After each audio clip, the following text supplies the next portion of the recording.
آپ نے حلیمہ کو ڈانٹا، کہنے لگی نہ ہرگز نہیں، اللہ کی قسم نہیں، اس پر کبھی کوئی شیطان کا سایہ نہیں ہو سکتا، یہ بڑا عجیب بچہ ہے۔ حضور کے دادا ہیں سیدنا عبد المطلب،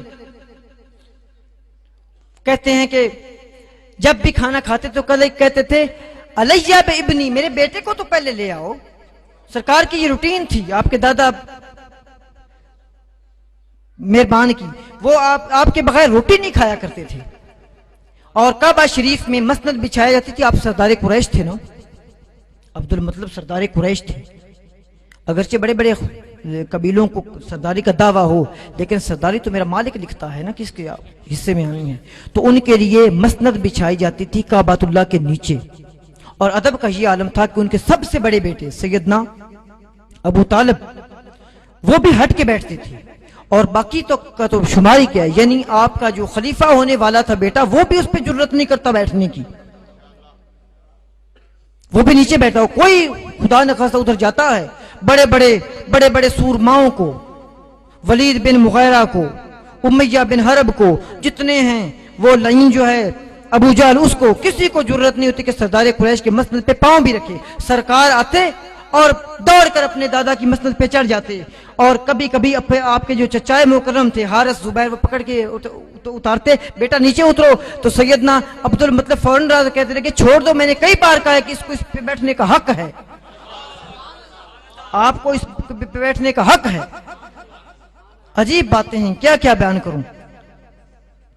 دادا نے جب ساتھ چھوڑا تو اپنے آپ چچا مکرم کی خدمت میں آ گئے، ابو طالب کی خدمت میں، انہوں نے پال پوسا۔ عجیب بات ہے کہ وہ چچا جان سے جدا نہیں کرتا اپنے بچے کو، سارے بیٹوں کو جدا کر دیتے ہیں۔ عجیب بات ہے یار، اپنے بیٹوں کو، اور اپنی بیوی سیدہ فاطمہ کو کہتے ہیں، سیدہ فاطمہ جناب علی کی والدہ، ان کو کہتے ہیں کہ دوسرے بچوں کو علیحدہ کھانا کھلاؤ، ابو طالب کے بچوں کو علیحدہ کھانا کھلاؤ، اور میرے اس یتیم بھائی کے بیٹے کا خیال علیحدہ رکھو۔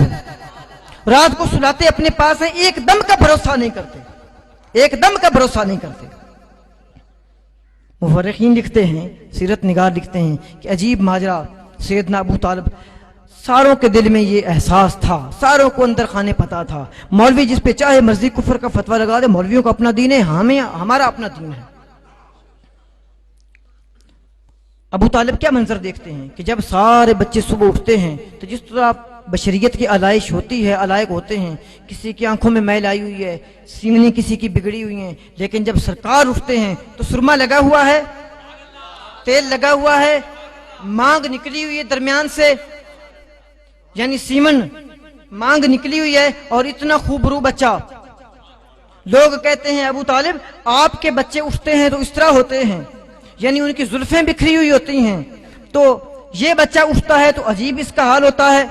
سرکار فرماتے ہیں، ابو طالب فرماتے ہیں کہ یہ بچہ عام نہ سمجھو، یہ تو زلفیں گیتی سنوارنے کے لیے آتا ہے، یہ تو کائنات کی زلف سنوارنے کے لیے آیا ہے، اس کی زلفیں کب بکھریں گی، اس کی زلفیں کب بکھریں گی۔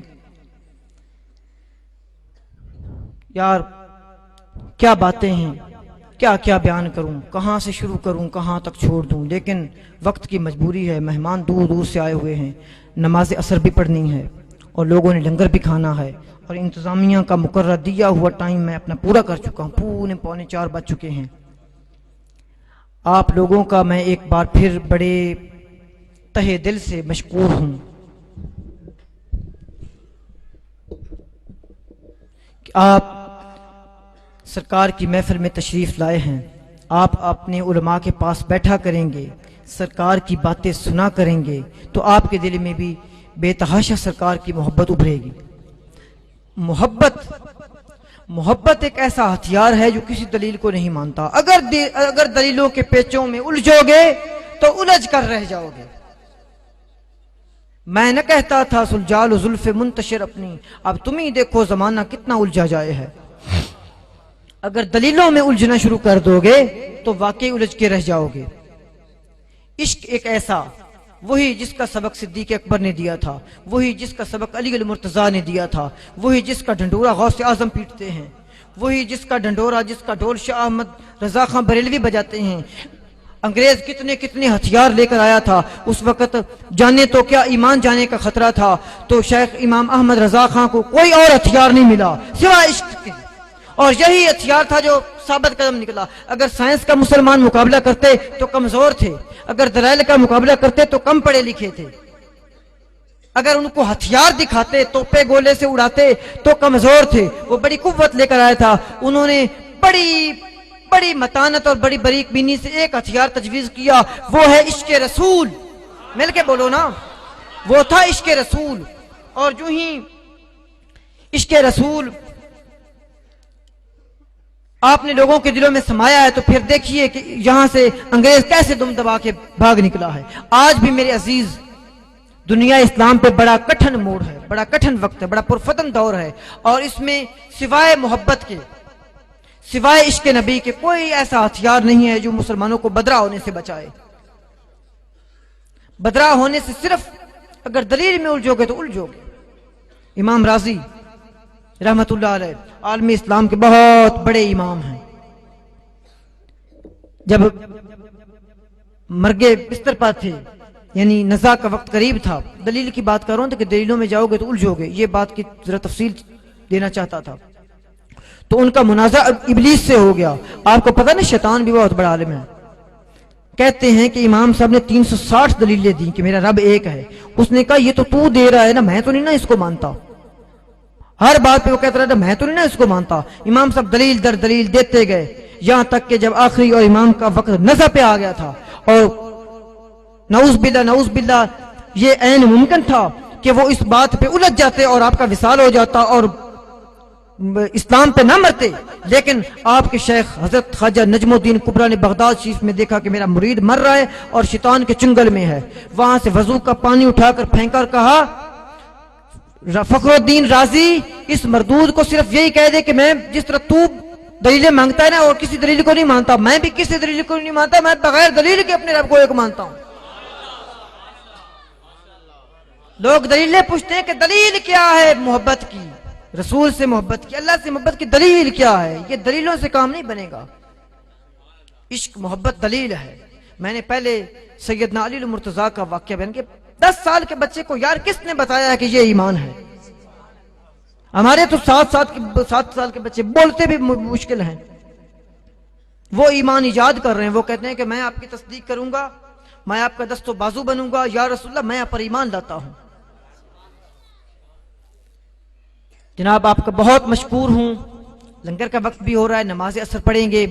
میری سب احباب سے بڑی احتراماً گزارش ہے کہ جہاں کسی کو جگہ ملتی ہے نماز عصر کے لیے بھی اپنی صفیں درست کر لیں اور پھر لنگر کھائیں۔ لنگر کھانے کے بعد انشاءاللہ میں یہاں بیٹھوں گا اور آپ سے تفصیلاً فرداً ایک آدمی سے ملوں گا، اور انتہائی مہذب مجمع کا ثبوت دیں۔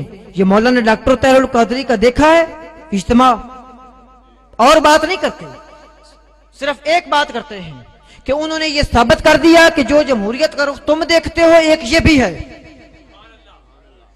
ایک یہ بھی ہے۔ دوسرا انہوں نے یہ ثابت کر دیا کہ سیاسی جلسے ہوتے ہیں، توڑ پھوڑ ہوتی ہے، لوگ ایک دوسرے سے پہ کرسیاں برساتے ہیں اور جاتی مرتبہ کرسیاں بھی ساتھ ہی لے جاتے ہیں۔ اور یورپ نے ہمارا جو مکروہ چہرہ دیکھا ہوتا ہے کہ مسلمان ہیں یہ تو بد تہذیب ہیں، ان کو تو تمیز نہیں بیٹھنے کی۔ علامہ ڈاکٹر طاہر القادری مدثر کی اجتماع نے یہ ثابت کر دیا کہ نہیں، مسلمان ہی سب سے مہذب قوم ہے جس سے تہذیب تم ان لوگوں نے سیکھی ہے۔ اور جو انہوں نے وعدہ کیا تھا کہ ہم جتنا وقت بھی گزاریں گے ایک شیشہ نہیں ٹوٹے گا، ایک گملہ نہیں ٹوٹے گا، انہوں نے وہ وعدہ سچا کر دکھایا ہے۔ میں یہاں اعلان کرنا چاہتا ہوں جتنے میرے مریدین، متوسلین، میرے محبوبین، محبین، میرے ملنے والے، میرے دوست احباب، میرے عزیز، میرے اقارب، سب سنیں کہ ایک میلاد کمیٹی تشکیل دینا چاہتا ہوں۔ یہ جب محفل ختم ہو جائے آپ کسی وقت بھی بعد میں مجھے کال کر کے آئیں، ہر علاقے سے آئیں، اور ہم چاہتے ہیں کہ وَرَفَعْنَا لَكَ ذِكْرَكَ کے تحت سرکار کا ذکر آئندہ ہر آنے والی گھڑی میں اتنا بلند ہوتا جائے کہ کفر دم دبا کر بھاگ نکلے۔ واحد ایک یہی رستہ ہے، کفر دم دبا کر بھاگ نکلے۔ میلاد کمیٹی بنانا چاہتا ہوں، لوگ اپنی اعزازی طور پہ رضاکارانہ خدمات پیش کریں، مجھے کہنا نہ پڑے، ہر انتظام یوں ہویا ہوا ہو جس طرح اللہ تعالیٰ نے آپ کو ریڈی میڈ دین دیا ہے، بنا بنایا، ورنہ بنی اسرائیل کی طرح آپ کو مصیبت کے ساتھ دین لینا پڑتا نا، جس طرح انہوں نے اللہ تعالیٰ کی منتیں اور موسیٰ علیہ السلام کی گریہ زاری کر کے تو آپ کو پتہ لگ جاتا۔ آپ تو بڑے خوش قسمت ہیں میرے عزیز، کیوں؟ مسلمانوں کے گھر پیدا ہوئے ہیں، اور نبی وہ ہے جو سید المرسلین ہے۔ اور آج آپ کی یار بیٹھے رہے مجمع، پھر وہی بات ہو گئی۔ آپ کتنے خوش قسمت لوگ ہیں کہ میلاد ہے سید المرسلین کا، اور آ گیا ہے جمعے کے دن جو سید الایام ہے، دوری عید نہ ہو گئی۔ ایک اور آپ کو بتاؤں کہ یہ میلاد کی جو تاریخ ہے عیسوی ہجری، وہ نکلتی ہے 1434، اور اس کے عدد جمع کرے تو 12 ہی بنتا ہے، 12 ہی بنتا ہے۔ عیسوی کی تاریخ اگر جمع کریں، آج یہ میلاد بڑی قسمت والا ہے اس سال کا، تو وہ کیا ہے جناب؟ آج 25 1 13 لکھتے ہیں نا لوگ، 25 1 اور 13 کو جمع کرتے ہیں، یہ بھی 12 بنتا ہے۔ اگر آپ مجھ پہ اعتراض کریں کہ جناب 2013 تو 2 کو شامل کر لے 14 ہو جائے گا، ہم 14 12 سروں کو ماننے والے ہیں یار۔